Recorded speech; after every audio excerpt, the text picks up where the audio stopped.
been waiting all week for that Saturday show. Tune in, see what happened, let your troubles go. Work real hard, now it's time to take it slow. Kick back and relax with that Saturday show.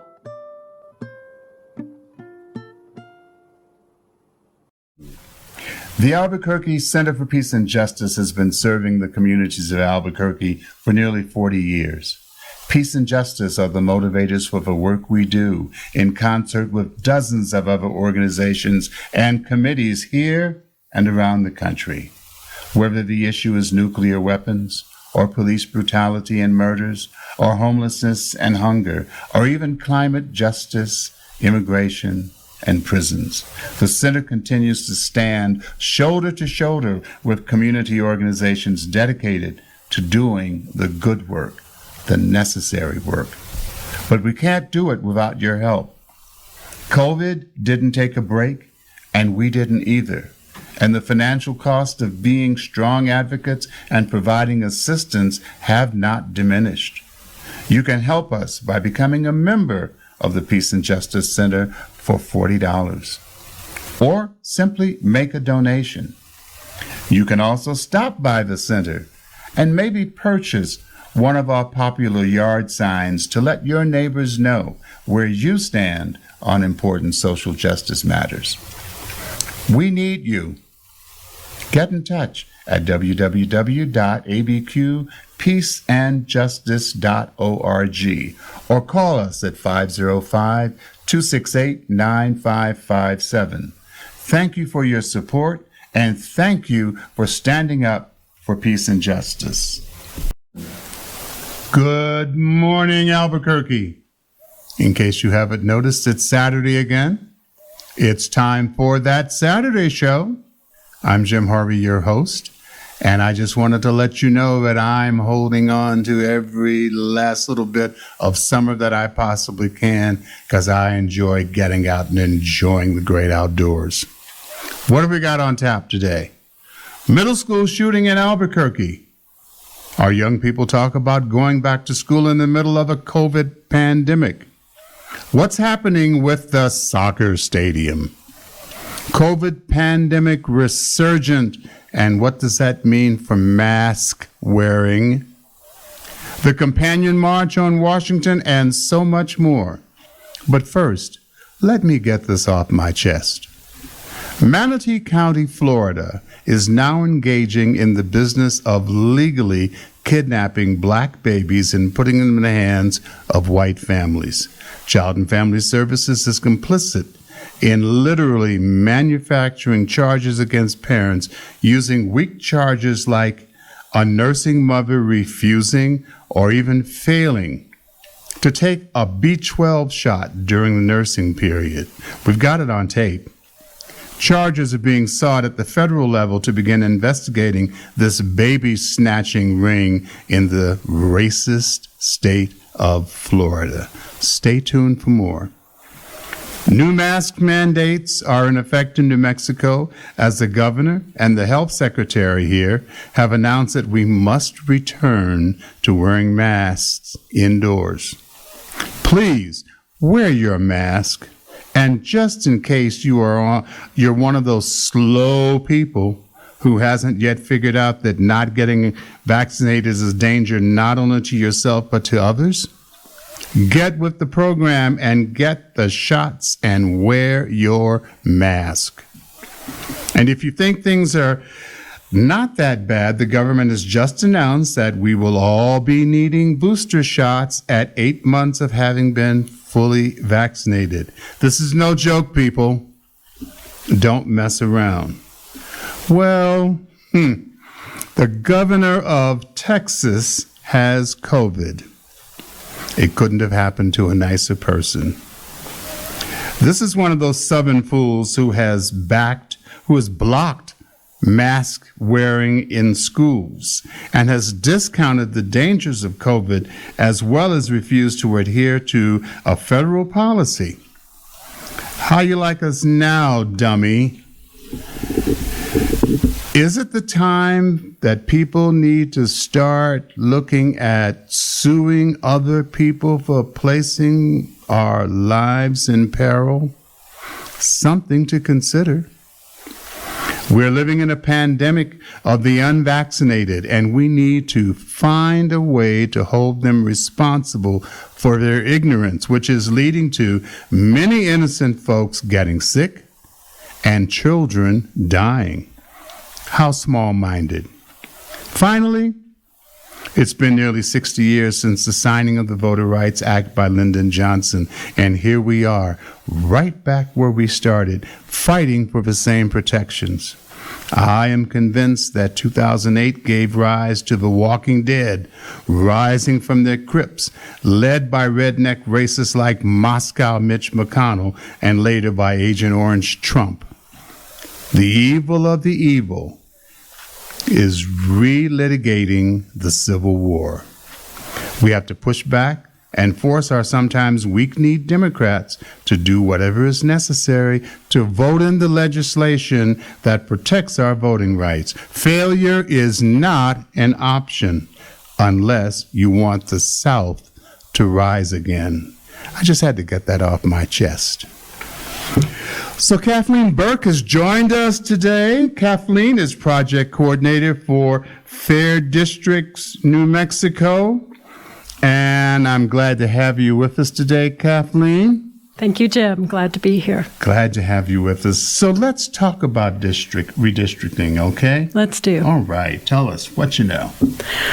Well, every 10 years in the states, we do what is called redistricting at each state level.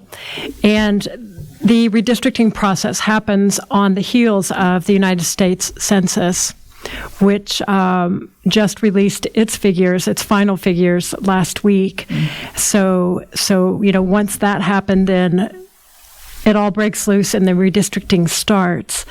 So New Mexico is no different. We do redistricting just like every other state. In the news last week, you might have seen that New Mexico is the most Hispanic of the states. Yes. So we have that making us famous, right? And that will play into the redistricting somewhat. This is going to be a banner year for redistricting, and we hope that it will be the most fair and transparent redistricting to happen in the history of our state. And you might wonder how that is. Right. Why now? What's happened? Well, the League of Women Voters took on a project called Fair Districts for New Mexico, of which I am the project coordinator.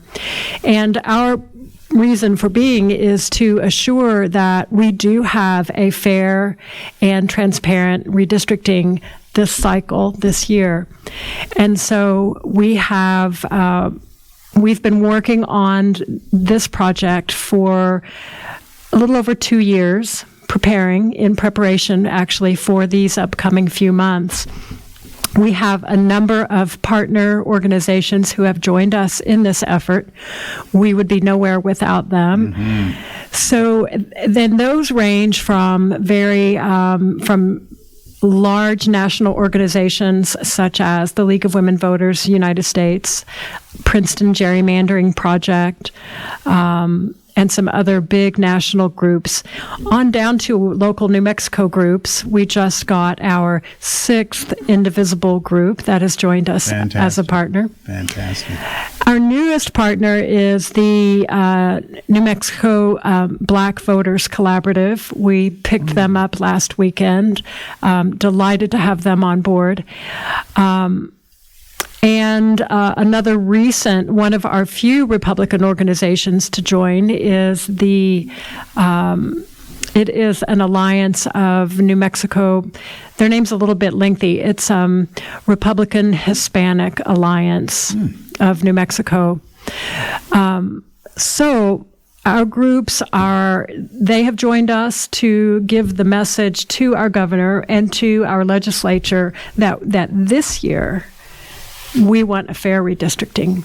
We don't want the gerrymandering of the past, which included racial gerrymandering, partisan gerrymandering, and also has historically included what's called incumbency protection. Sure.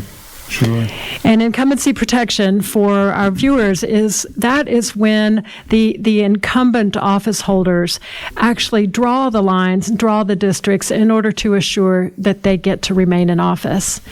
And believe it or not, sometimes it is that easy that just by drawing the line of the district one street over, they could assure that they're going to be able to stay in office for another 2 years, 4 years. But by following the good principles of redistricting, we can assure that things don't go that way.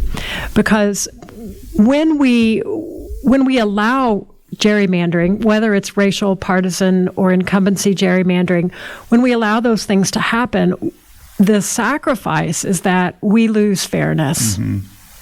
Whether it's fairness to a particular race of people, whether it's fairness to a certain geographic region of people, whether it can come in all kinds of ways, this unfairness. But that's why we're here this year, and that's why we're doing things differently.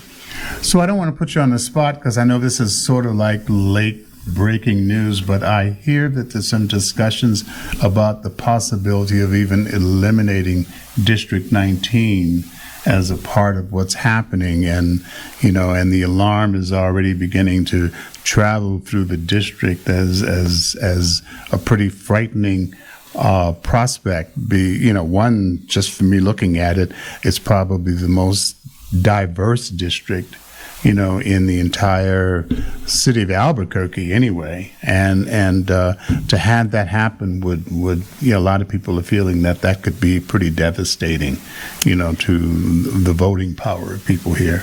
Right. And I think you're right, Jim. We're hearing a lot of that too. And I am personally, I live in House District 19. So of course I'm hearing about it every day. Yeah. So part of the challenge with House District 19, of course, is that House District 19 lost its representative recently, and so it's as of today, it's an open seat, and that will change next week when a new representative is appointed. However, that new representative is going to be new to the game. Right? So I believe we have 10 candidates, That's right. And none of them have served in the legislature in the past, and so that person, they're going to have to be ready to defend this district. Right. And so we hope to see that because the fear is that a district without representation is very much at risk of being kind of divvied up, if you will, maybe made into a pie, and certain pieces of the pie go in this direction and that direction. And then what happens is the district gets usurped by representatives in other areas of town. Primarily, I think, controversial in the discussion of House District 19 is the international district. There has been a lot of discussion about the international district, which is now technically a community of interest. That's a lot of information to digest, but it's information we need. So I think this is probably a great time to go to Good News News. Hassani, bring us some good news.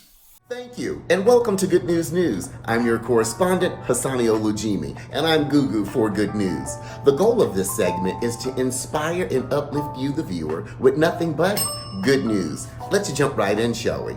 Our first story reads like this. Paramedics in the UK have a new teammate, a robot that does CPR for them. Let's dig a little deeper, shall we? A robot paramedic that can perform CPR will soon be joining the first responder teams across the south of England. For the very first time, an automation has been made that can perform the life-saving chest compressions, a vital part of sustaining oxygen flow through the body during a cardiac arrest. The Lucas 3 will free up paramedics' hands for other tasks, which could be essential for ensuring patient survival. The South Central Ambulance Service, SAS, will soon be the first ones to receive the robot, which costs $17,000. Lucas works through Bluetooth connectivity. Lord have mercy. It'll be my luck. It's not paired with anything to work. Might be a bad signal. Y'all can take this technology elsewhere. I sound like my mom and dad. Get that out of here. So the Lucas works on Bluetooth connectivity. And performs CPR according to various inputs, such as time between compressions, force of compressions, and according to guidelines of medical institutions.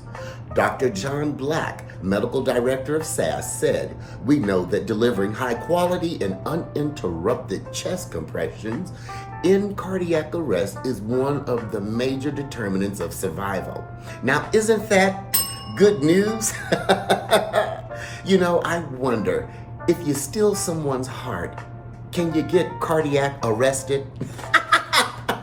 Oh, now wait a minute.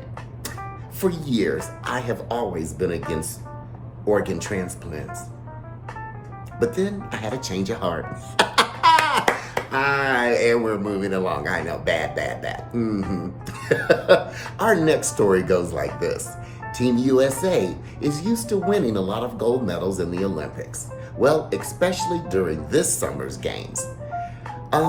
Team USA came home with 2,636 Summer Olympic medals. Also, of those medals, 1,061 are gold, and that's better than 40% of the team's medals. Now, isn't that good news?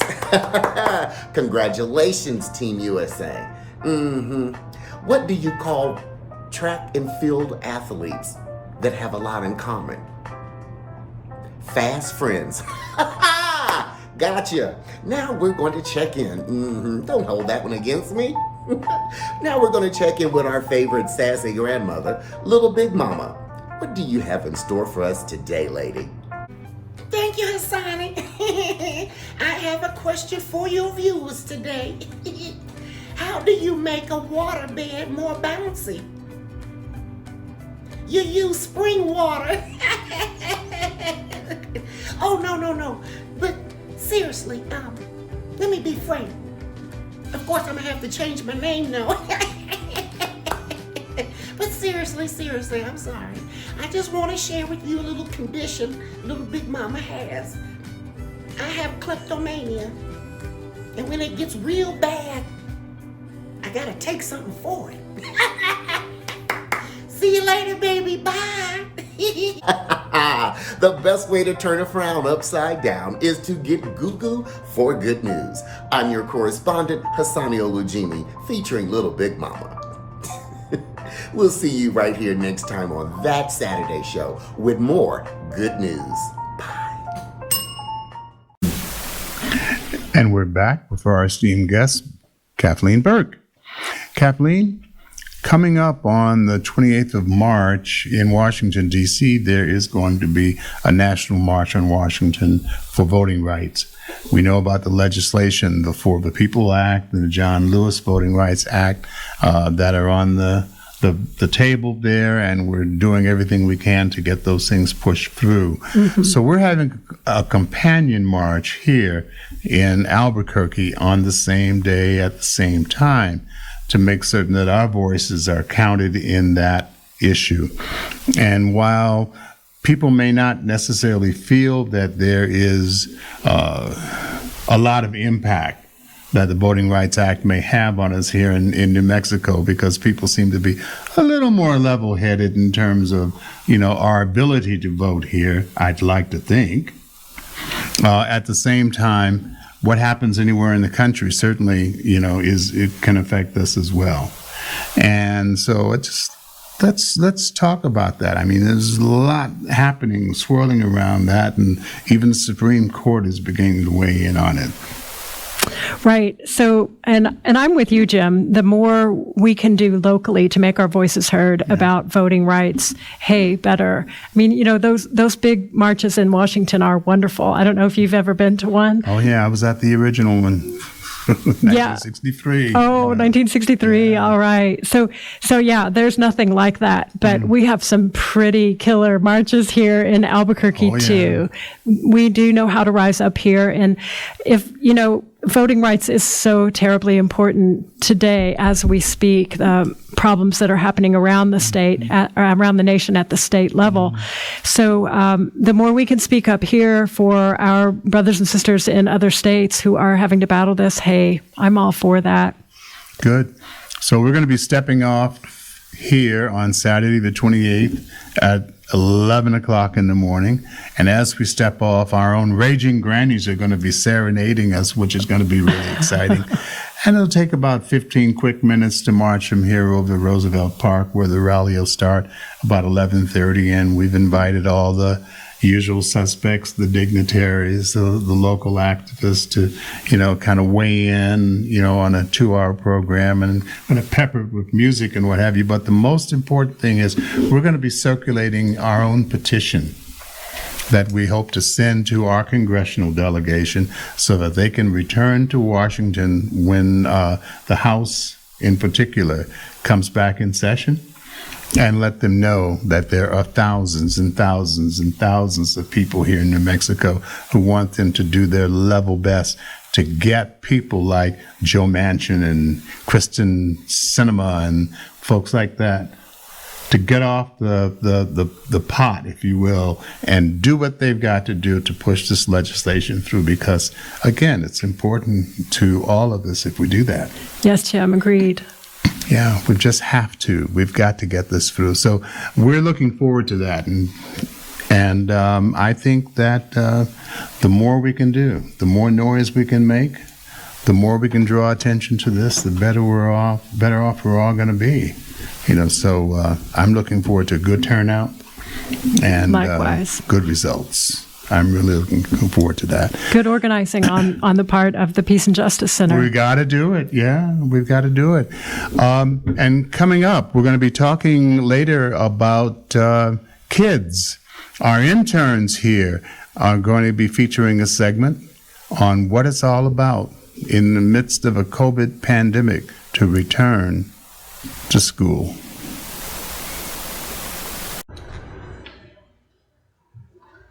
So how do you guys feel about returning to school this year with the rise of the new variant?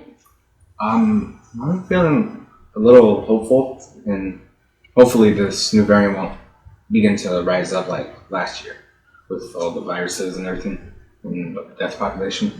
Okay, Hillary? And I feel pretty good about going back. I feel pretty safe, and Next Gen does have a smaller population than other schools, so I feel good about it.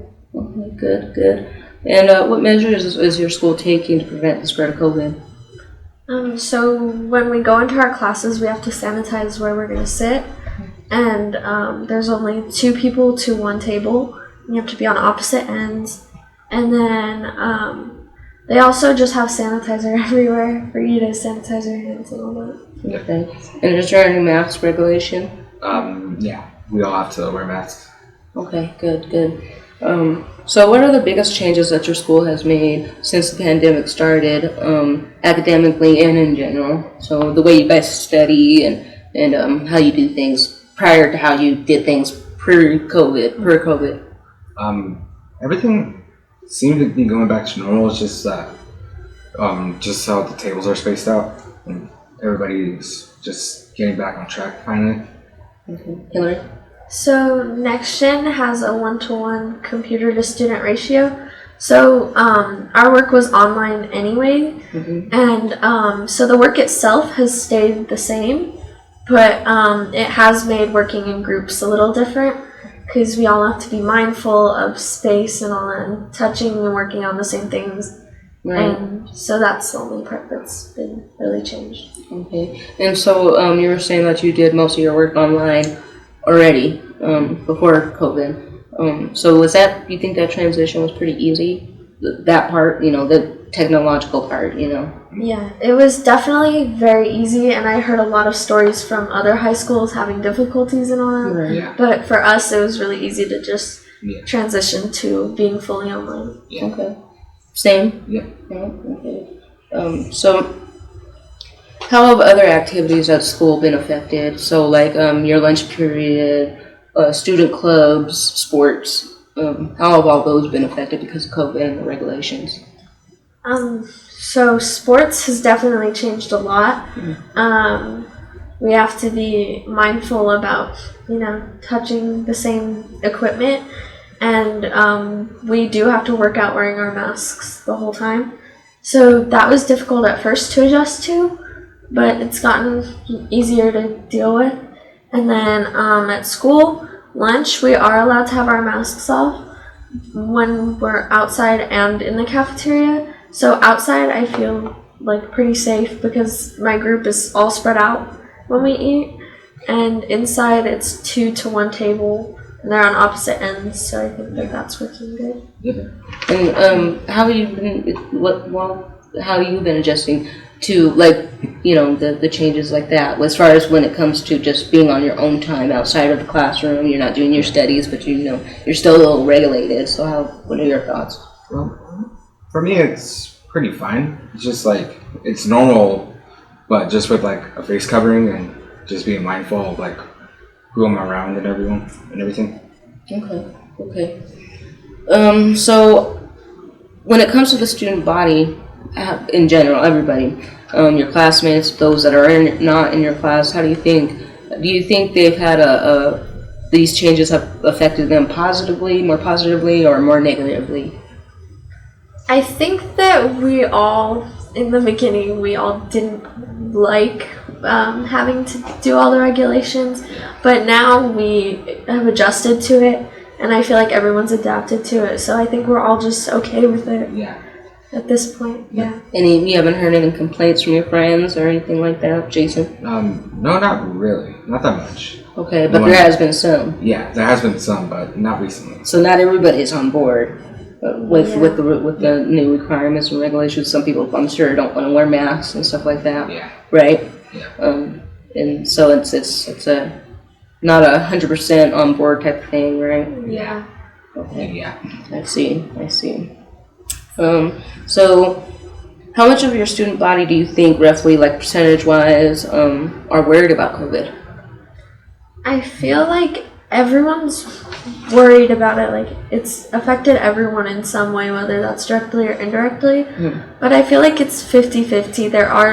There is the half that's more cautionary towards COVID, and then there's the other half who is more lenient with everything. And there's that. Anybody in your friend groups that are more lenient on the regulations? I mean, on wearing masks and stuff like that. They don't really think it's a big deal. Have you guys heard anything like that? Well, I feel like everyone at Next Gen does listen to everything. So, if someone does have their mask down, the teachers will be on them right away to put it back up. Yeah, they'll just be put your mask up right now. That's good. It's not easy for anyone to slip through that because the teachers are very strict on it. Yeah. Good. Let's see. So how do you guys feel, and remind you that they rushed the vaccine, they haven't had time to really perfect it, like they would with other vaccinations, vaccinations for the flu, for example, is quite different than our COVID vaccinations. How do you guys feel about the vaccinations and the effects or anything like that? Go ahead. So with the vaccine, I feel like, everyone has their choice. We can all educate ourselves on the risks and the positives that come out of it. So for me, my grandparents got vaccinated, and it really helped them fight against COVID when they got it. So it's been positive for me and my family so far with the vaccine. So I haven't had any negative side effects from it. Yeah. Jason? I feel the same personally, like Hillary just said, but there's also some side effects that can really affect you, I guess you could say. Kind of it can make your arm stiff, you can't move it. I believe they said at the fairgrounds when I got mine, don't move for 5-15 minutes, and then all of a sudden you would just feel tired on your way home. So literally it felt like you were about to pass out, kind of. Right, did that worry you? A little bit, because I would worry, what if I'm not going to be able to wake up after this vaccination? Right. I totally understand that. I think anybody would be worried, because the side effects, and they affect everyone differently, because even if in your own family, just because one person did okay with it doesn't mean it's going to affect you the same way, or the other family member, or your friends, or anything like that. So not everybody can be placed into one category. So, yeah. I appreciate your guys' opinion on that. So, does the school have any requirements for students to get vaccinated, tested for COVID? What about the instructors? But go ahead with the first question. So there's not any requirements on getting it or not, but they did. I heard before this school year started that they were wanting to get a paper saying if they got the vaccine or not, but there hasn't been any requirements or rules that have changed because someone's vaccinated or not vaccinated. Yeah. Okay. And what about the instructors? I think at our school, all the facilitators got their vaccines. I think it was like a school requirement during the pandemic when the vaccines were out.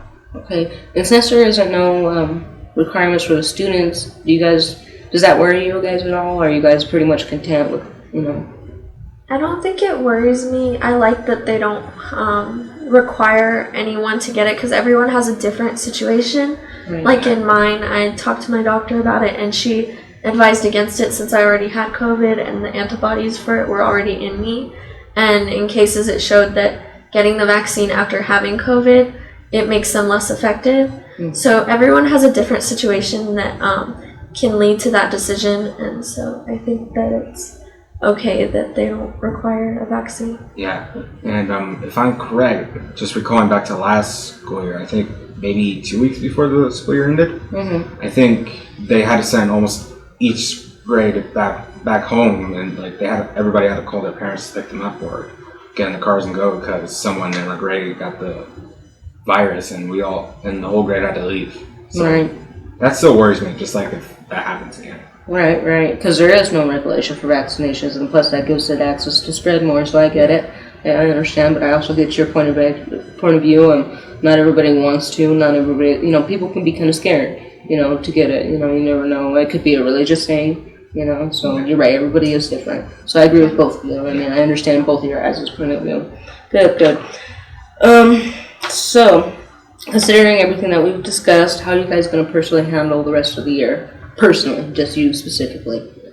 I think I will definitely just follow whatever's advised by, the government and like whatever they advise to do and whatever the school puts in place, I'm gonna follow because that'll be the rules. So, I hope that it gets better and that everything's lifted. But again, with the new variant, you just never know. Right.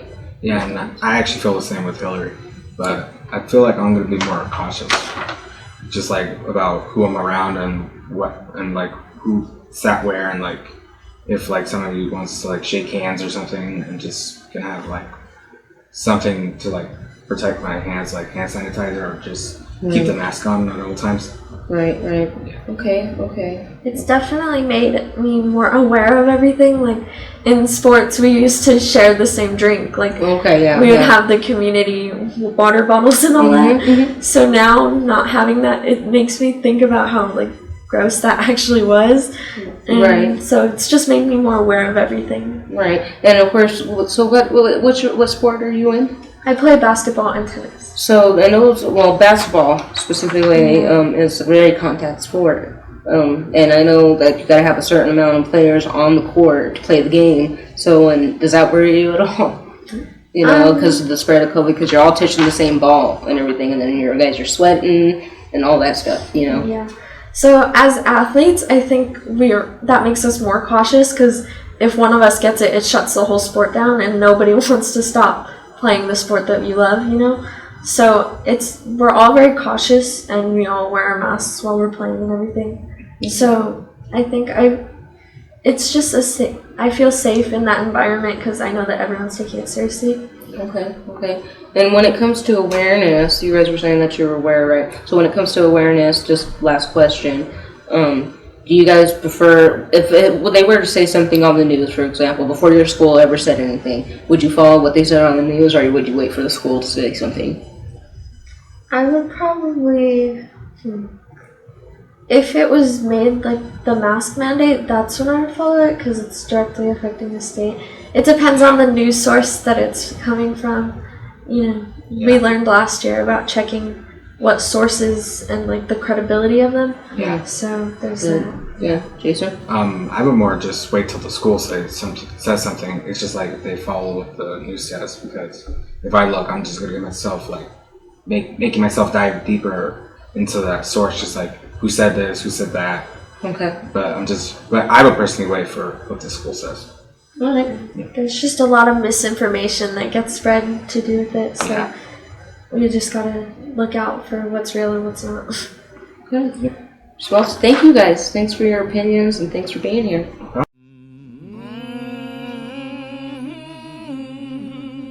Come on, Doka.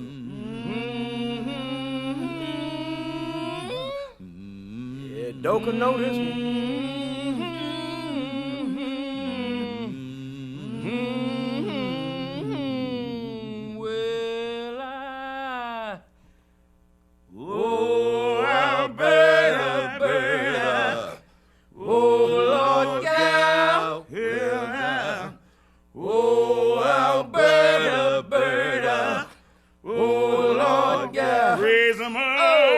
Raise 'em up higher, let 'em drop on down. Well, now, raise 'em up higher, let 'em drop on down. Don't know the difference when the sun goes down. Well, now, don't know the difference when the sun goes down. Put her in Meridian and she living at ease. Well, now, put her in Meridian and she living at ease.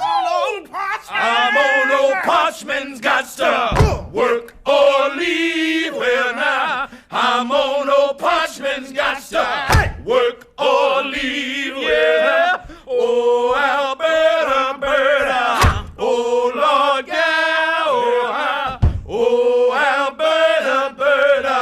Oh, Lord, yeah. Well, when you marry, don't you marry no farming man. Oh, now, when you marry, don't you marry no farming man. Yeah. Every day is a Monday. Hold hand up in your hand. Well, now, every day is a Monday. Hold hand up in your hand. Well, when you marry a railroad man. Yeah. When you marry a railroad man. Yeah. Every day is a Sunday dollar in your hand. Well, now, every day is a Sunday dollar in your hand. Well, now, oh, Alberta, Alberta. Oh, Lord, yeah. Well, now, oh, Alberta, Alberta. Oh, Lord, yeah, yeah. Oh, Alberta, Alberta. Oh, Lord, yeah, yeah. Oh, Alberta, Alberta. Oh, Lord.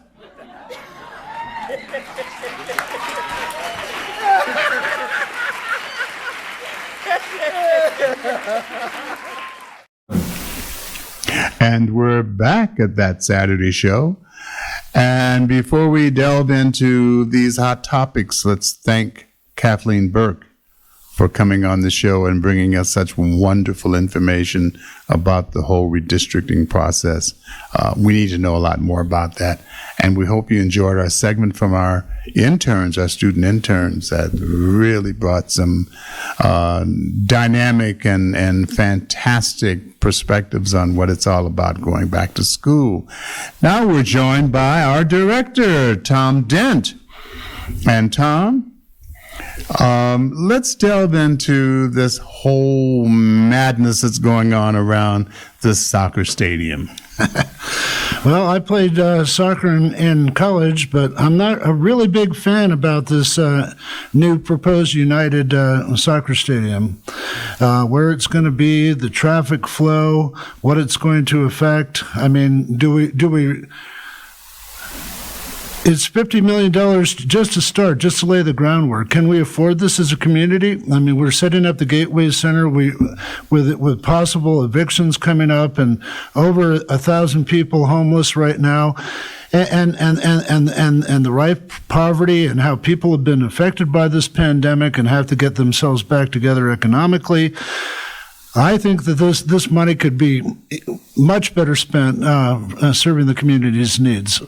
There's a lot of building that needs to be done across Albuquerque, a lot of improvements that need to happen here, and even the infrastructure money that's going to come from Congress is just going to put a dent, if anything, in what needs to happen.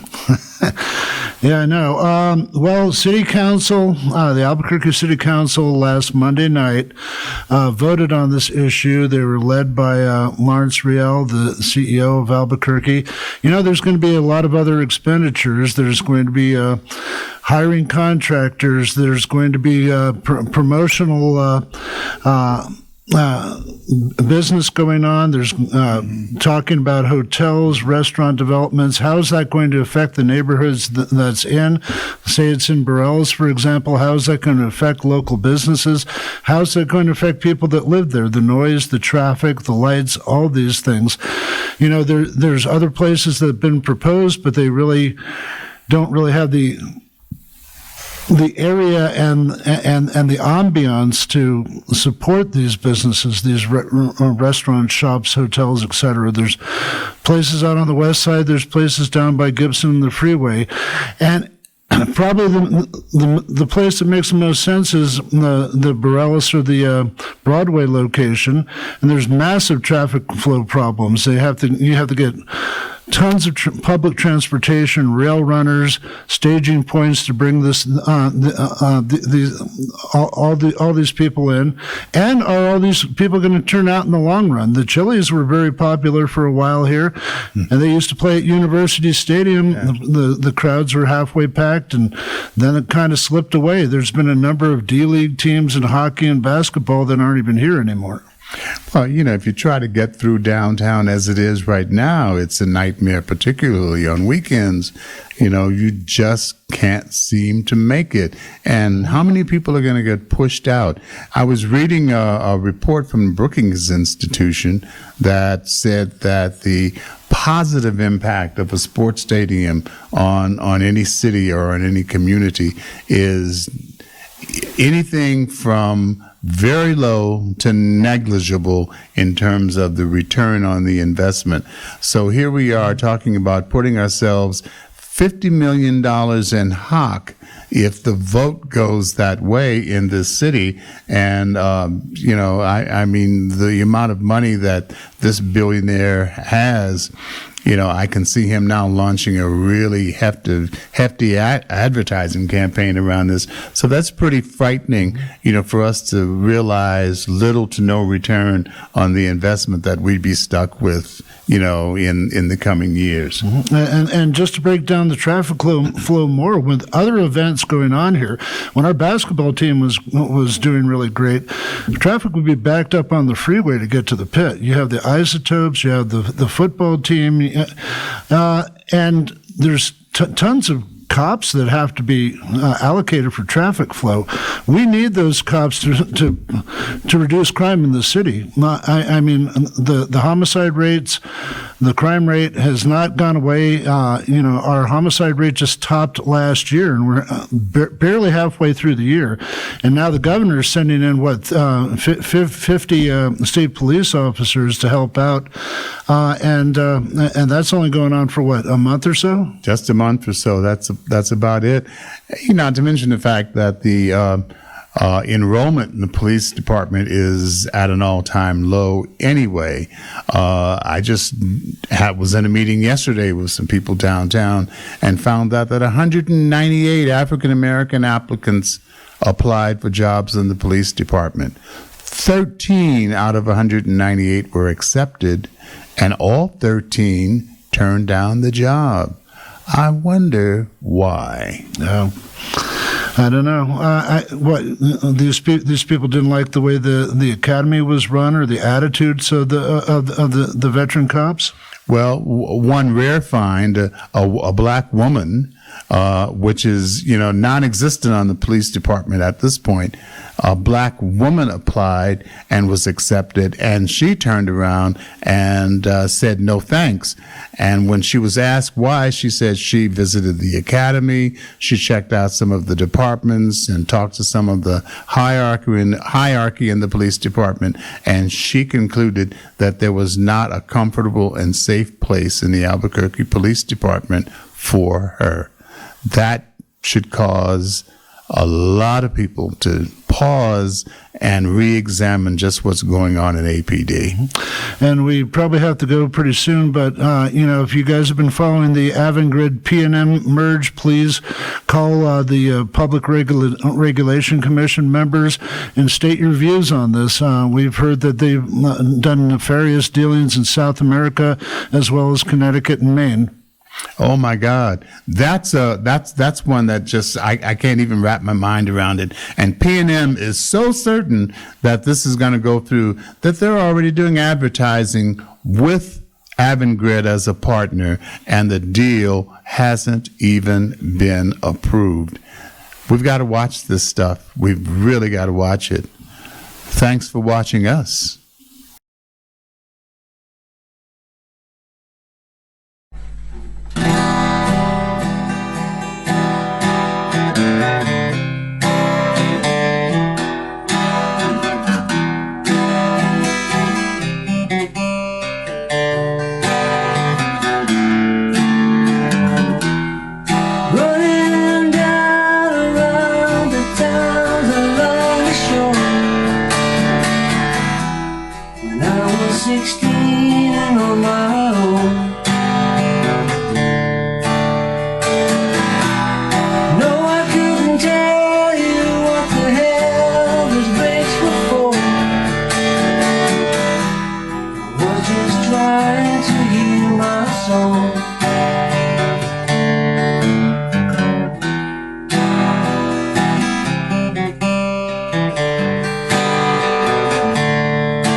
What became the paradise?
so much more. Living in a paradise that makes me think of you. Love lost such a cost, hidden things that don't get lost, like a coin that won't get tossed, rolling home to you.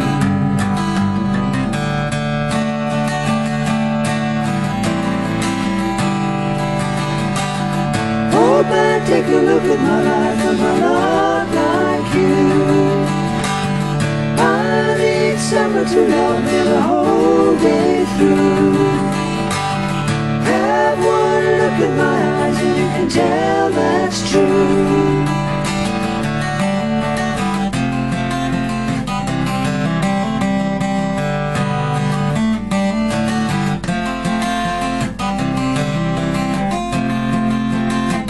Lullabies look in your eyes, run around the same old town.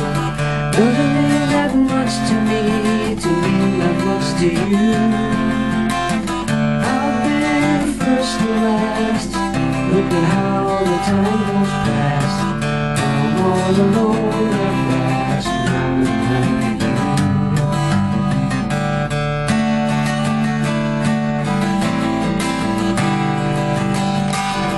Oh man, take a look at my life, I'm a lot like you. I need someone to love me the whole day through. Look in my eyes and you can tell that's true.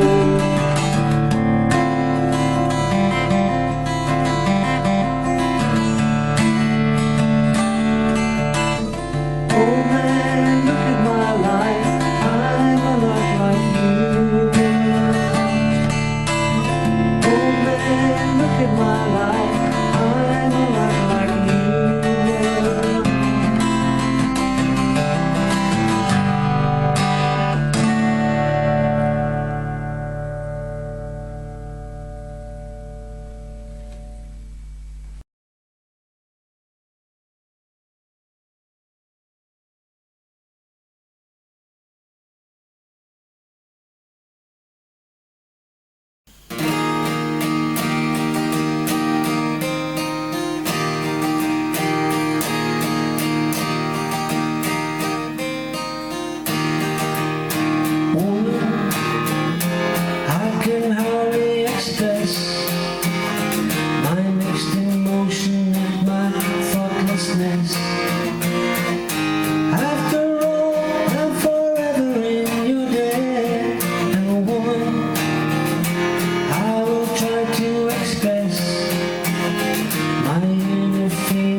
After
Until the next time, it's time to say goodbye. When you out here in the streets, keep it real 505. We love everybody, we just want to let you know.